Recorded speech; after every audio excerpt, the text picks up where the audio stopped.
ادھر ایک قافلہ آیا اور اس نے اپنے سکے کو پانی لانے کے لیے بھیجا۔ سکے نے جو کنویں میں ڈول ڈالا تو یوسف کو دیکھ کر پکار اٹھا، مبارک ہو، یہاں تو ایک لڑکا ہے۔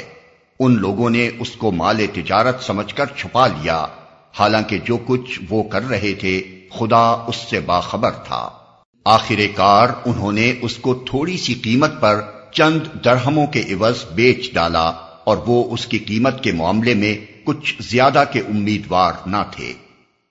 مصر کے جس شخص نے اسے خریدا اس نے اپنی بیوی سے کہا، اس کو اچھی طرح رکھنا، بعید نہیں کہ یہ ہمارے لیے مفید ثابت ہو یا ہم اسے بیٹا بنا لیں۔ اس طرح ہم نے یوسف کے لیے اس سرزمین میں قدم جمانے کی صورت نکالی اور اسے معاملہ فہمی کی تعلیم دینے کا انتظام کیا۔ اللہ اپنا کام کر کے رہتا ہے، مگر اکثر لوگ جانتے نہیں ہیں۔ اور جب وہ اپنی پوری جوانی کو پہنچا تو ہم نے اسے قوت فیصلہ اور علم عطا کیا۔ اس طرح ہم نیک لوگوں کو جزا دیتے ہیں۔ جس عورت کے گھر میں وہ تھا وہ اس پر ڈورے ڈالنے لگی اور ایک روز دروازے بند کر کے بولی، آ جا۔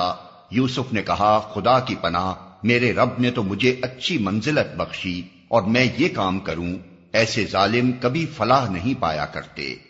وہ اس کی طرف بڑھی اور یوسف بھی اس کی طرف بڑھتا اگر اپنے رب کی برہان نہ دیکھ لیتا۔ ایسا ہوا تاکہ ہم اس سے بدی اور بے حیائی کو دور کر دیں۔ در حقیقت وہ ہمارے چنے ہوئے بندوں میں سے تھا۔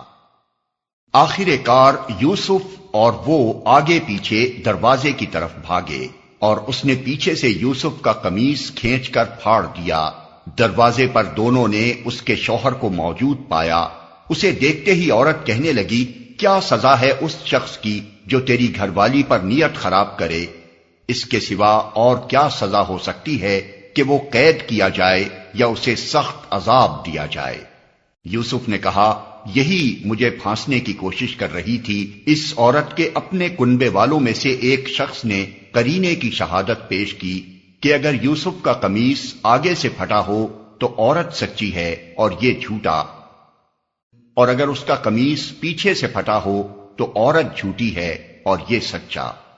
جب شوہر نے دیکھا کہ یوسف کا قمیص پیچھے سے پھٹا ہے تو اس نے کہا، یہ تم عورتوں کی چالاکیاں ہیں، واقعی بڑے غضب کی ہوتی ہیں تمہاری چالیں۔